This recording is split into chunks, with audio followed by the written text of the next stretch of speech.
लेकिन यहां भारतवासी एक गलती कर देते हैं, जो शिव और शंकर दोनों को एक ही समझ लेते हैं। जहां नाम अलग है, आइडेंटिटी ही अलग है। एक निराकार ज्योतिर्लिंगम, एक आकारी देव पुरुष, ऑक्यूपेशन अलग है। शिव को कहा भोलेनाथ, सदा कल्याण करने वाले परम पवित्र, शांति के दाता, और शंकर के लिए कहते तीसरा नेत्र खुलता है तो महाविनाश होता है। ऑक्यूपेशन भी अलग, आइडेंटिटी अलग और नाम भी अलग, फिर एक कैसे हो सकता है? जब भी कोई मंत्र देता है भारत में, ओम नमः शिवाय का मंत्र, किसी ने ओम नमः शंकराय कहा? एक है तो कहना चाहिए, क्यों नहीं कहते? शिवरात्रि मनाई जाती है, उसको शंकर रात्रि कहा, एक है तो कहना चाहिए। शंकर को पूरा परिवार के साथ दिखाया, मां पार्वती, गणेश जी, कार्तिक के 2 बच्चे। शिव निराकार स्वरूप में ही दिखाया जाता है। शंकर की एक ही मुद्रा में अधिकतर इसको दिखाया जाता, तपस्या की मुद्रा। किसकी तपस्या कर रहे हैं? उनसे श्रेष्ठ कौन था? कहते कैलाश पर्वत पर जाकर उसने तपस्या की।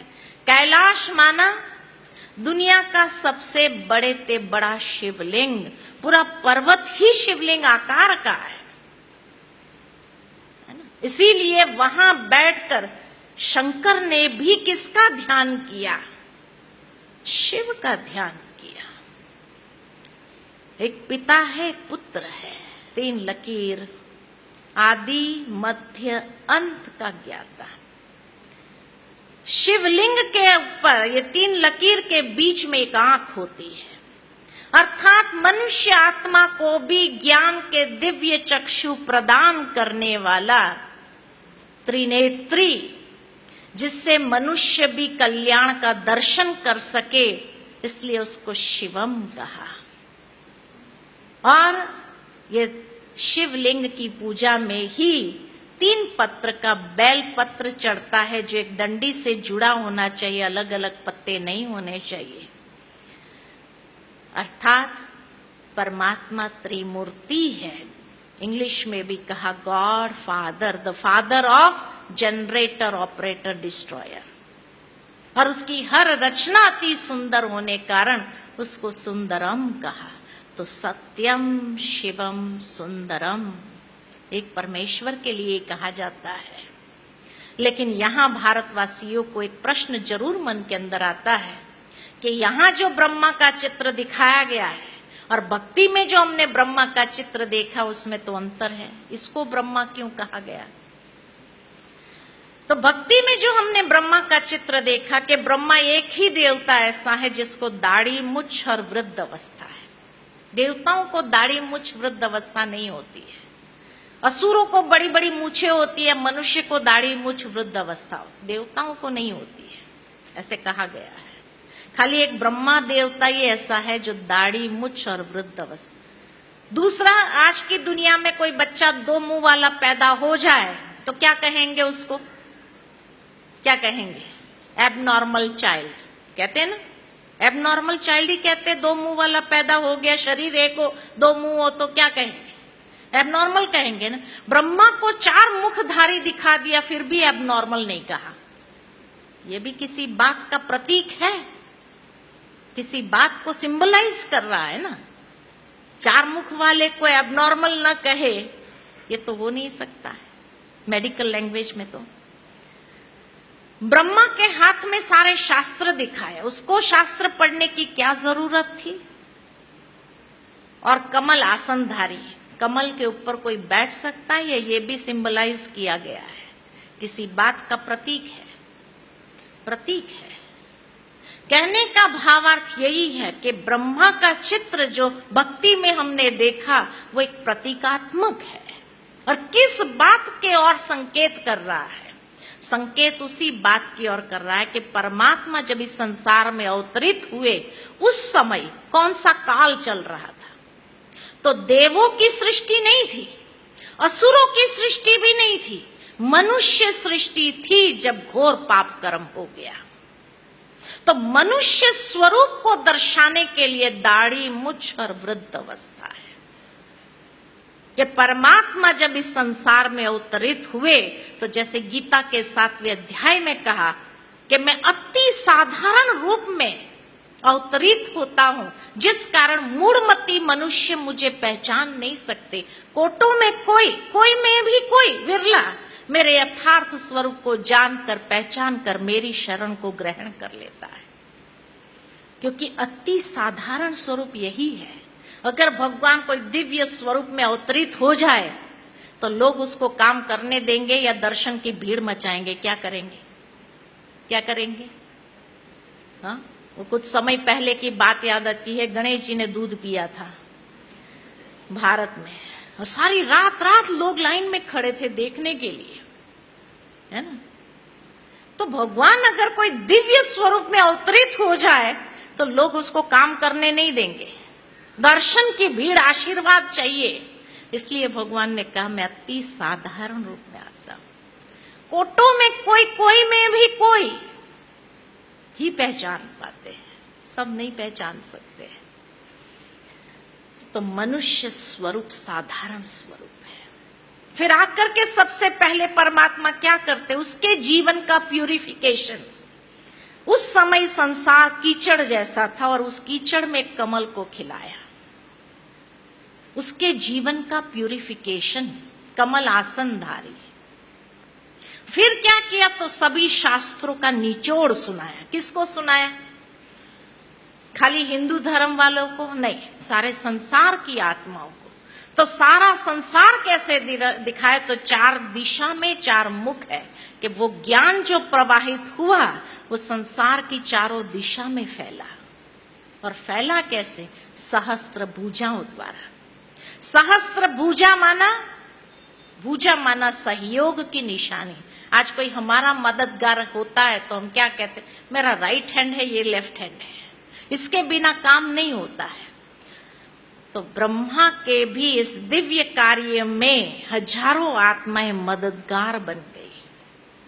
परमात्मा का जो दिव्य कार्य है, जो ब्रह्मा के द्वारा करवा रहे हैं, करण करावनहार परमात्मा है, लेकिन उसमें हजारों आत्माएं राइट लेफ्ट हैंड बन करके मददगार बन गए। आप मददगार बनना चाहेंगे या नहीं चाहेंगे? कि अभी तक भी पहचान नहीं है, क्या कहेंगे? और 5वीं कसौटी, सर्व गुणों में अनंत। ज्योमेट्री में पॉइंट की डेफिनेशन क्या है? ज्योमेट्री में पॉइंट की डेफिनेशन क्या है? Dimensionless, मेजरमेंटलेस, infinite. इन्फिनिट उसको कहा, अनंत। क्योंकि पॉइंट के बिना एक लकीर नहीं खींच सकते, पॉइंट के बिना एक शब्द नहीं लिख सकते। Infinite in is qualities. तो ये था परमात्मा का संपूर्ण परिचय। साइंस के अंदर सबसे सूक्ष्म अणु होता है और परमात्मा सूक्ष्मते सूक्ष्म अणु से भी सूक्ष्म है, इसलिए सर्वशक्तिमान है। जितना अणु सूक्ष्म उतना शक्तिशाली। परमात्मा सूक्ष्मते सूक्ष्म अणु से भी सूक्ष्म, इसलिए सर्वशक्तिमान। तो ये था आज परमात्मा का संपूर्ण परिचय। जैसे किसी का परिचय लेते तो 5 बातें पूछते। नाम क्या है, फिर आइडेंटिटी चाहिए, तीसरा क्वालिफिकेशन चाहिए, चौथा एड्रेस चाहिए, 5वां प्रेजेंट ऑक्यूपेशन। 5 बातों में संपूर्ण परिचय आ जाता है। आज हमने भी परमात्मा के परिचय में सबसे पहले उसका नाम, सदाशिव, यहोवा, गॉड, अल्लाह, ईश्वर, प्रभु, मालिक, जो भी कहो, अनेक नाम दिए गए उस एक को। उसका स्वरूप अति सूक्ष्म दिव्य ज्योति बिंदु स्वरूप, प्रकाश, नूर, लाइट, अखंड ज्योति स्वरूप, निराकार। उसके क्वालिफिकेशन वो 5 बातें, सर्वधर्म मान्य, सर्वोच्च, सर्वोपरि, सर्वज्ञ, सर्व गुणों में अनंत, सर्वशक्तिमान। और उसका एड्रेस, पार ब्रह्म में रहने वाला ईश्वर, परम धाम, मोक्ष धाम, अखंड ज्योति का दिव्य लोक जहां सभी आत्माएं निवास करती है, और उसका ऑक्यूपेशन यदा यदा ही धर्मस्य, जब जब धर्म की अति ग्लानि होती है तो अधर्म का नाश और सत धर्म की पुनः स्थापना करने का दिव्य कार्य परमात्मा कराने वाला है, खुद नहीं करता है। इसलिए उसकी महिमा में गाते करन करावनहार है। ब्रह्मा द्वारा सृजन, विष्णु द्वारा पालना और शंकर के द्वारा महाविनाश। कराने वाला कौन? परमात्मा। इसलिए ये तीन देवताओं की महिमा सभी धर्मों में अभी आती है। हिंदू धर्म में ब्रह्मा विष्णु महेश कहा, इस्लाम धर्म में उसको जिब्राइल मिकाइल इसराफिल कहते हैं, क्रिश्चियन धर्म में द 3 होली एंजल्स या 3 होली गोस्ट कहते हैं। हर धर्म में आपको ये तीन देवताओं की भी यादगारें मिलेगी, है ना। करण करावनहार परमात्मा अपनी इन तीन मूर्तियों के द्वारा, इसलिए ये तीन देवताओं का भी जन्म नहीं दिखाते, उत्पत्ति दिखाते। और उनकी उत्पत्ति कहां से हुई? तो का प्रकाश से, लाइट से हुई, क्योंकि परमात्मा प्रकाश स्वरूप जो उन तीनों को उत्पन्न करते हैं। तो ये था परमात्मा का संपूर्ण परिचय।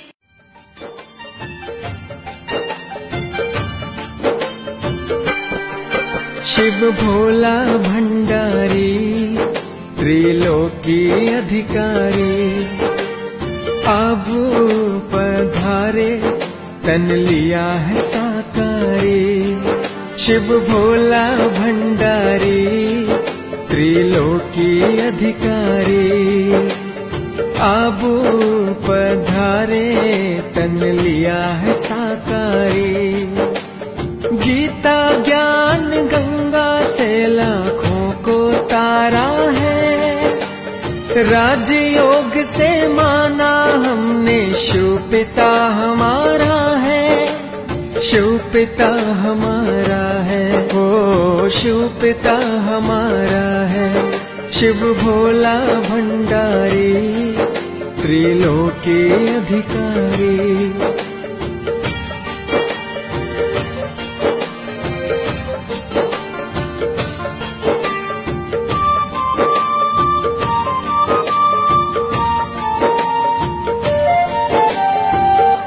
हम है प्यारी आत्मा है, भाई बहन का नाता। शिव है परम पिता हमारा, ब्रह्मा जग की माता। इस पावन नाते को तुम दिल में सजा लो, दिलों में सजा लो। शिव भोला भंडारी, त्रिलोकी अधिकारी, अब पधारे तन लिया है साकारी।